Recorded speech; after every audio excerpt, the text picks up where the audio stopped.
Don't forget that you're not my first choice, just the reliable one, she said during a fight. I said, okay, and the fight ended. She thought she'd won. I moved out 3 days later while she was at work, leaving a note. Now you're not my first choice either. Or my second. Hey viewers, before we move on to the video, please make sure to subscribe to the channel and hit the like button if you want to see more stories like this. And if you have your own story to share, send it to me. My contact info is in the description below. I'd love to feature it in an upcoming video. Thanks. Hey Reddit, I've been lurking here for ages, reading all those wild relationship stories, but I never thought I'd have one of my own to share. This happened about a year ago, and honestly, it still feels surreal sometimes. But with the holidays rolling around again, I figured it was time to get it off my chest. Maybe it'll help someone else spot the red flags sooner than I did.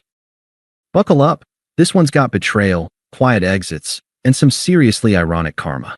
I'll try to keep it straightforward, but fair warning, it's a bit long. A little background first. I'm Ryan, 32 now, working in software development for a mid-sized tech firm. Steady job, decent pay, nothing flashy, but it lets me pay the bills and save a bit. I met Emily about 5 years ago through mutual friends at a barbecue. She was this vibrant, outgoing type, always the life of the party, with big dreams of climbing the corporate ladder in advertising. Me? I'm more the reliable guy in the background, making sure everyone's got a drink and the grill doesn't catch fire. We hit it off surprisingly well. Opposites attract, right? Things moved fast. Within a year, we were living together in a cozy apartment downtown. I was all in from the start, loyal, committed, the whole package. I supported her through everything. When she lost her job 2 years in because her agency downsized, I covered rent and bills without a second thought. We're a team, I'd say. I even turned down a promotion that would have meant relocating to another state because she was just starting a new gig and didn't want the upheaval. Looking back, that was a sacrifice I made without hesitation, picturing a future with her, maybe marriage, kids, the works. Flashback to one night during her unemployment slump. She was curled up on the couch, tears streaming, and I held her, promising, we'll get through this. I've got your back. She'd smile through the sniffles and say I was her rock. Felt good, you know? Like I was building something real. But over time, cracks started showing. Emily had this habit of comparing me to her exes, especially this one guy, Connor. He was her first love from college, charismatic, adventurous, the type who'd whisk her off on spontaneous road trips. Never mind that he'd cheated on her back then and left her heartbroken. She'd bring him up casually, like during movie nights. Connor would have loved this thriller. He was always up for anything exciting. At first, I brushed it off as nostalgia, but it escalated. She'd stay out late with work friends, her phone buzzing at odd hours. I'd ask gently, and she'd snap, "You're being paranoid, Ryan. Not everyone's life is as predictable as yours." Internally, it gnawed at me. I'd lie awake, replaying those comments, feeling this knot of confusion and hurt. Was I really just the safe option? The backup plan? I trusted her, or at least I wanted to. But the signs piled up, perfume that wasn't hers lingering on her clothes, vague excuses about networking events. I didn't snoop. That's not my style. Instead, I tried to step up, planning surprise dates, even suggesting we take that trip she always talked about.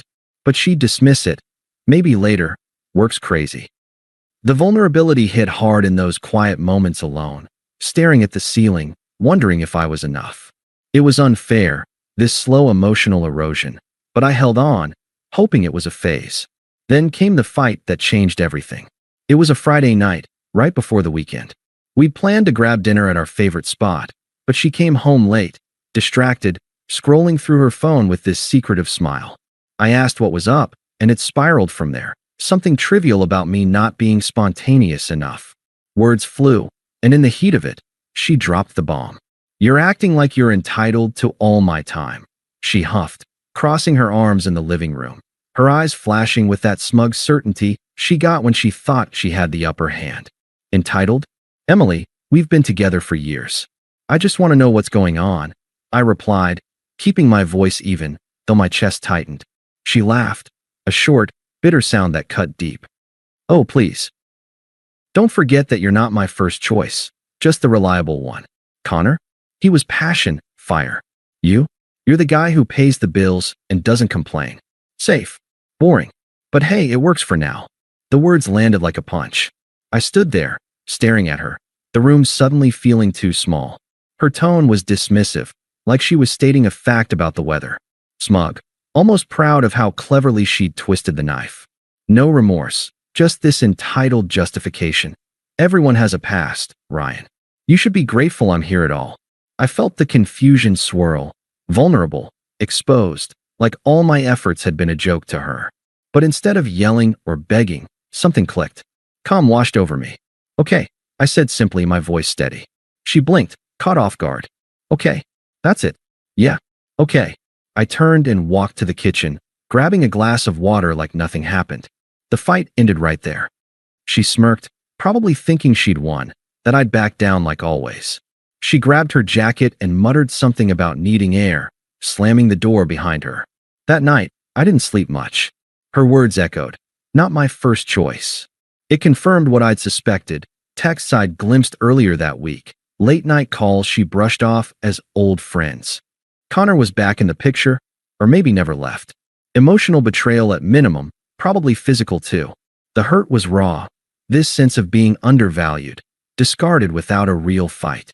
I sat on the couch in the dark, replaying our good times. Flashback to our anniversary last year, when I surprised her with tickets to a concert, her laughing and hugging me tight.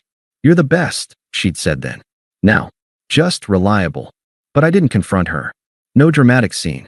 Over the next 3 days, while she acted like everything was fine, smug in her perceived victory, I planned. Saturday, I scouted a short-term rental online, a simple studio across town. Sunday, I packed essentials quietly, clothes, laptop, a few books. Nothing she'd notice missing right away. I arranged to work remotely for a week, citing personal reasons. Internally, the confusion lingered. Why me? Why after all I'd given? But it shifted to resolve. This wasn't fixable.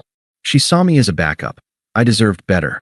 Monday morning, she left for work with a casual "see you later," still oblivious. I loaded my car, heart pounding but mind clear. Before leaving, I wrote the note on the kitchen counter. Now you're not my first choice either. Or my second. Simple, no frills.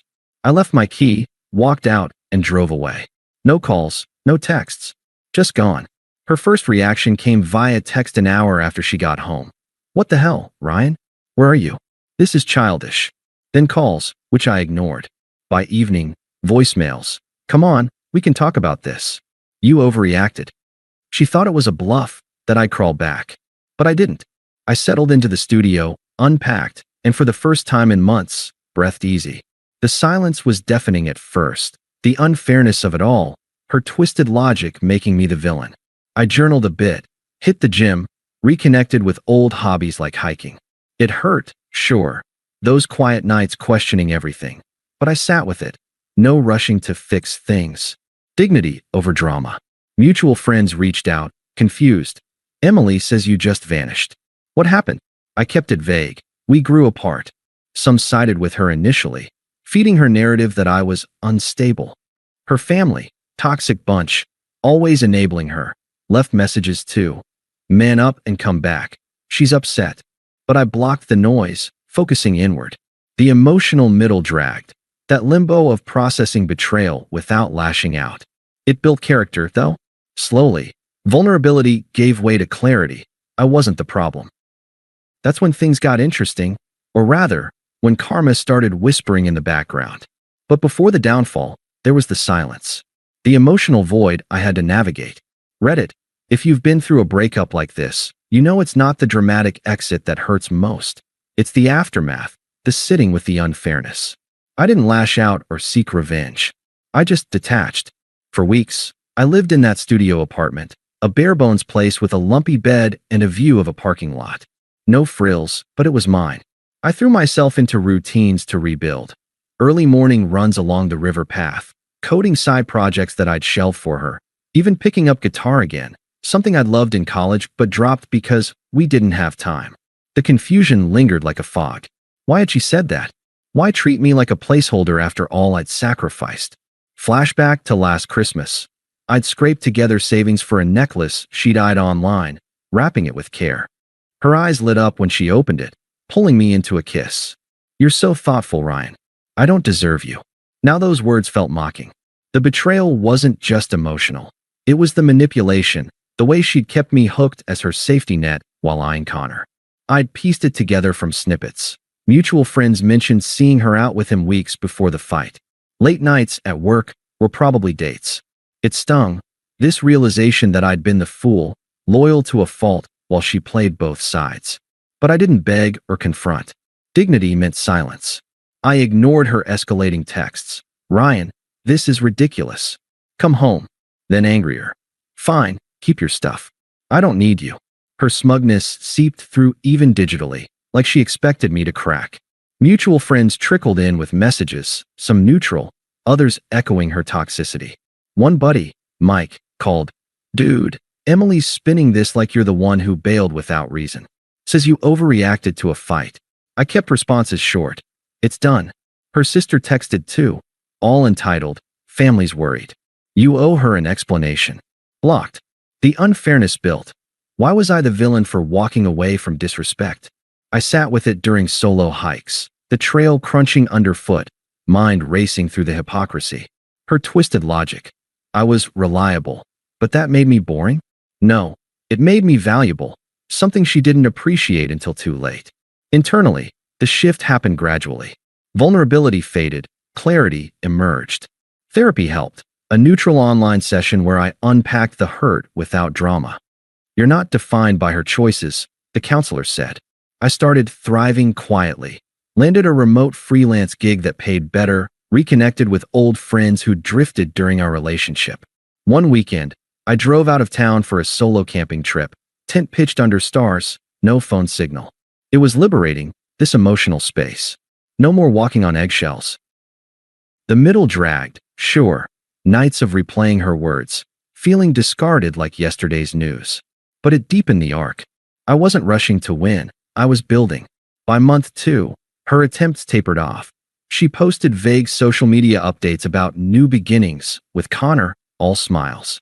Friends reported she seemed happy, smug even. "She's moved on," one said. Fine by me. I was too. Then karma hit, and it hit hard. Realistic, earned, without me lifting a finger. It started with whispers from our shared circle. Mike, the same buddy, messaged me out of the blue. "Hey man, you might want to know. Things blew up with Emily and Connor." Turns out, Connor was exactly who I'd suspected. Charismatic on the surface, but unstable underneath. He'd swept her off her feet with promises, weekend getaways, fancy dinners, but it was all facade. He was drowning in debt from bad investments, using her as a crutch. She'd moved in with him quickly, posting about their adventurous life, but cracks showed fast. First, the abuse. Not physical, but emotional. Controlling her schedule, isolating her from friends. She'd complain to mutuals about his jealousy, how he'd flip out over nothing. Then the cheating. Connor got caught with an ex, right in their apartment. Emily walked in on it, apparently. The fallout was messy, screaming matches that spilled into her work life. She was in advertising, remember? Drama like that doesn't stay private. Clients heard rumors, and her performance tanked. She got let go a month later, restructuring they called it, but everyone knew it was the distractions. Broke and humiliated, she crashed on a friend's couch, her new beginnings unraveling into isolation. Friends who defended her started distancing. "She's toxic," one admitted to me. Always playing victim. Her family enabled it at first, but even they backed off when bills piled up. The irony was poetic. She discarded me as just reliable, chasing excitement with Connor. Now he discarded her like a used ticket, leaving her with nothing. She became irrelevant in her own circles, jobless, friendless, scrolling through old photos of us, I imagine. I heard it all secondhand, no gloating on my part. It felt earned, this justice, not over the top, but a natural consequence of her choices. Her reputation tanked too. Social media posts deleted after backlash, whispers at gatherings about how she'd manipulated situations. Meanwhile, I was steady, promoted at work, savings growing, even dating casually. The contrast built quietly, setting the stage for her desperation. That's when her desperation kicked in, progressive, escalating, like a bad sequel no one asked for. At first, it was subtle, a few weeks after her firing. A text popped up. Ryan, can we talk? I miss our talks. I stared at it, feeling nothing but mild annoyance. No hurt anymore, just indifference. I didn't respond. Then calls started, voicemails piling up.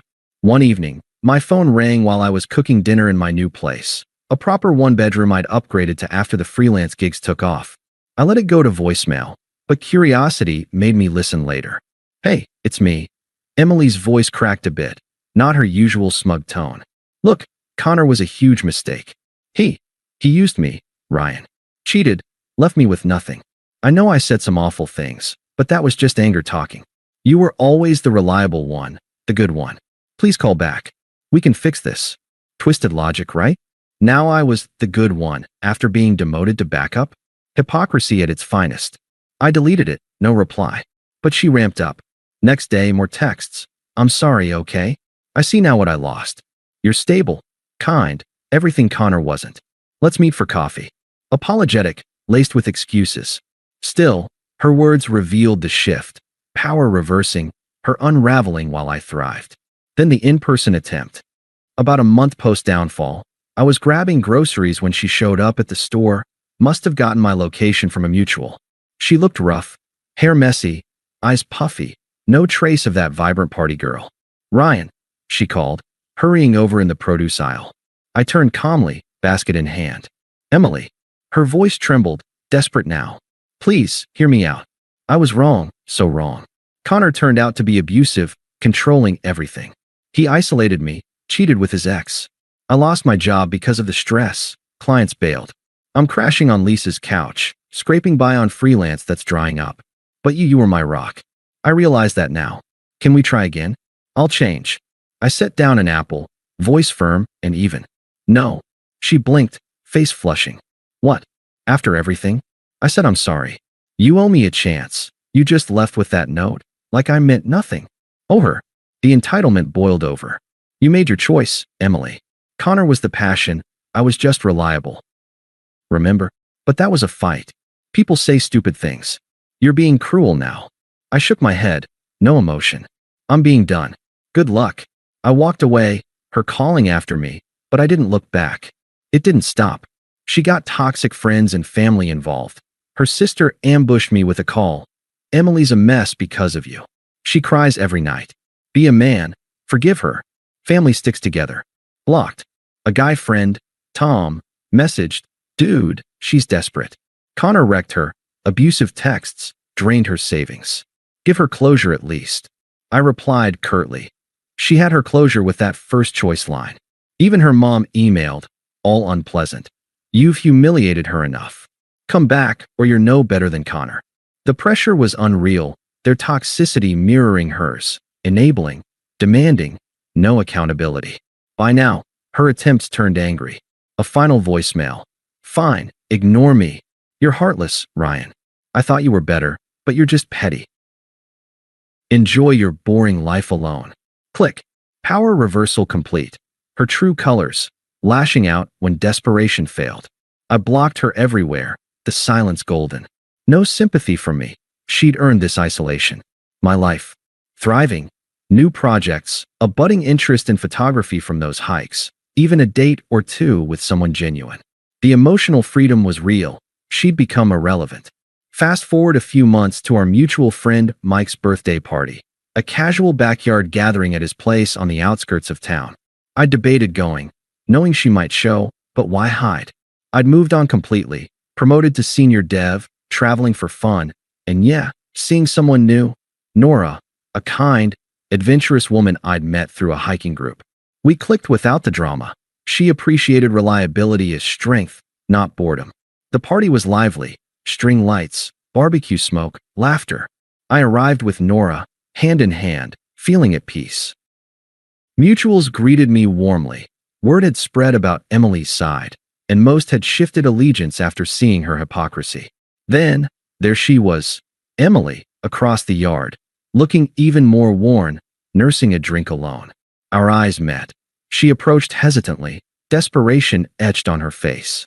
Nora sensed it, squeezing my hand supportively. Ryan. Emily started, voice low but urgent. I didn't expect. Can we talk? Privately. I nodded politely, stepping aside but keeping it public, no secrets. Nora stayed nearby, a quiet upgrade on display. Emily's eyes flicked to her, then back. Who's that? Someone who sees me as first choice, I said calmly. She winced. Okay, I deserve that. Look, I'm sorry for everything. Connor was a nightmare. He left me broke, alone. Friends ditched me after the truth came out. I see now, you were the best thing I had. Please, give us another shot. I'll prove it.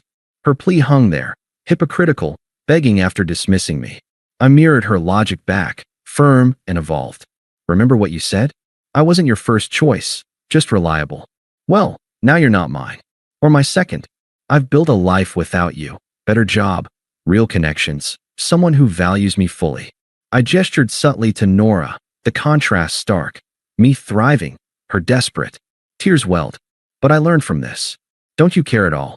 I learned too, to choose myself. You're irrelevant to my happiness now. Take care, Emily.